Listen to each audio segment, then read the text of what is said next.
All right, welcome everybody. This is going to be, as far as we are concerned, section 8.5. That's the way I'll refer to it as. But as you can see, it is section 11.1 in the zoomed out text. So we are crossing over into a new chapter. Everything that we have learned prior to this has been chapter 10 material, and now we're jumping into section 11 material. The correlation between these two sections is that the intermolecular forces that are involved in a particular substance are the same intermolecular forces that are involved in the dissolving of two substances. And so that's why we've kind of combined them here. This beginning chart is a chart that's in your textbook. You don't have to write it down.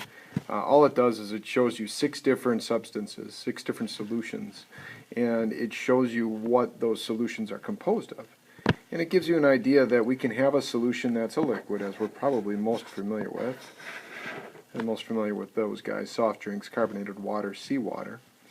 But we can also have a solution that's a gas, and that's the air that's all around us. Okay.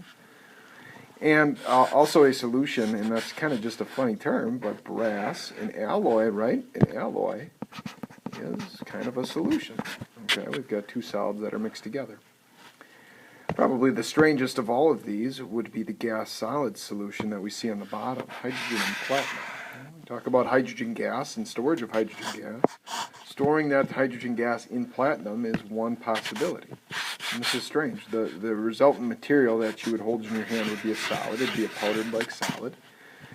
But that solid, which would be mostly, by mass at least, by mostly platinum, the solvent, would contain a gas inside of it, hydrogen. Kind of strange. And if we can free that gas up by using some particular chemical process or physical process, we can actually then use that gas in a combustion engine. Because there are so many different types of solutions, we usually look for different ways to explain the makeup of those solutions. Now, earlier in chapter 4, we talked about a concept called molarity. Okay, and we wrote down molarity as capital M, and that equaled the moles of solute divided by the liters of solution. And that was fine for the time being. Well, I might ask you, well, what if the temperature of this material, of this particular stuff changes?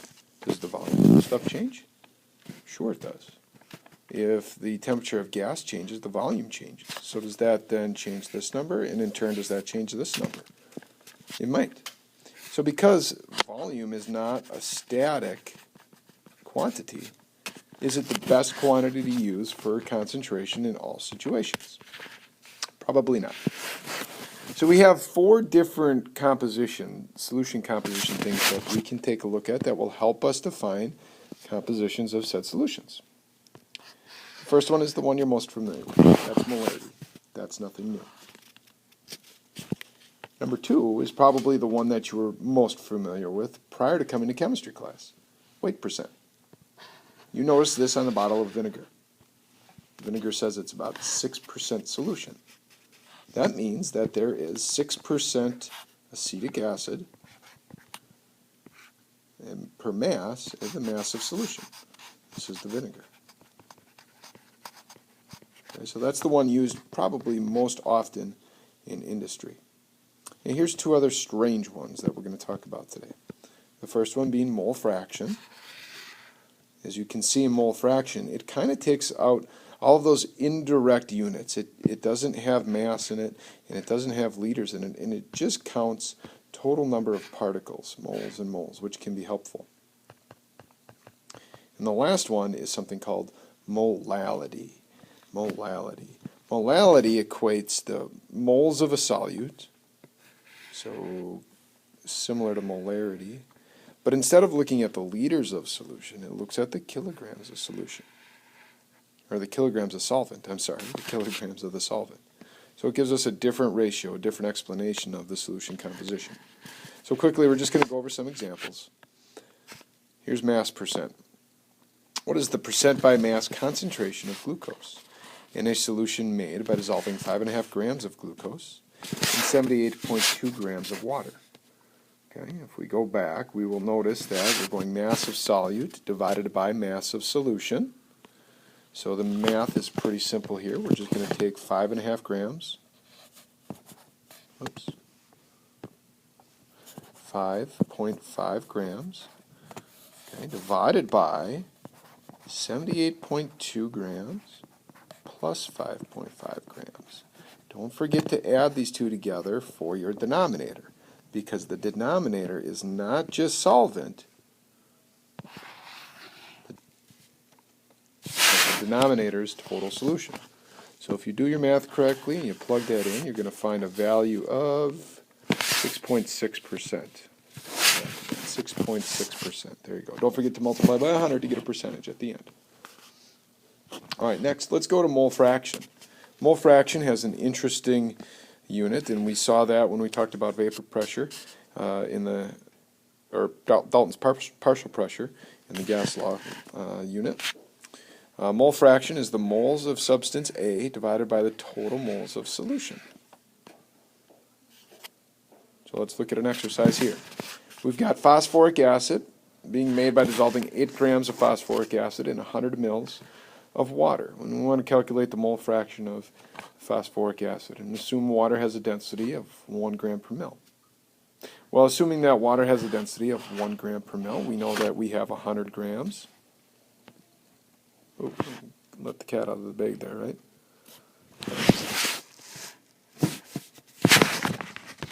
We have a mass of water of 100 grams. And let's get that into moles, right? So we've got 18.02 grams per mole. And that's going to give us total moles of solvent. So that's going to equal moles of H2O. Okay, we're going to have to also take 8.00 grams. I think that's 5.55, by the way.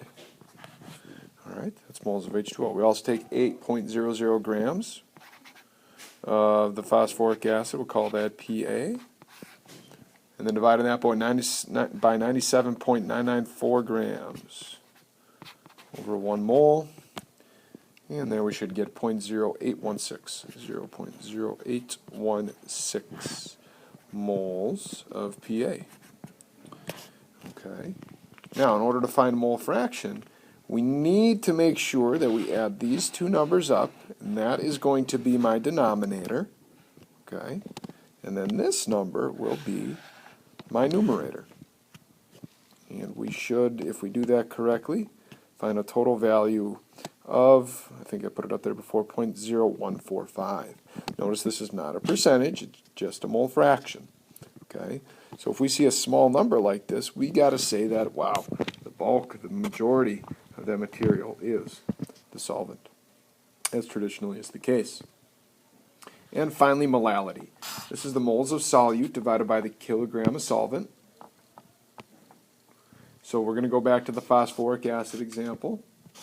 Okay, and if you recall, we had 0.0816 moles of phosphoric acid, so that's going to be our top part. That's going to be our numerator, and we're going to divide that by the total mass in kilograms of our water, which is 0.1123 kilograms of our H2O. And when we do that, again, this is not going to be a percentage. This is going to be an outright number like molarity, 0.816. And now notice the unit that we're using, lowercase italic m. Just a lowercase m will be fine. Okay, that is the unit for molality. All right, that's all we have for today.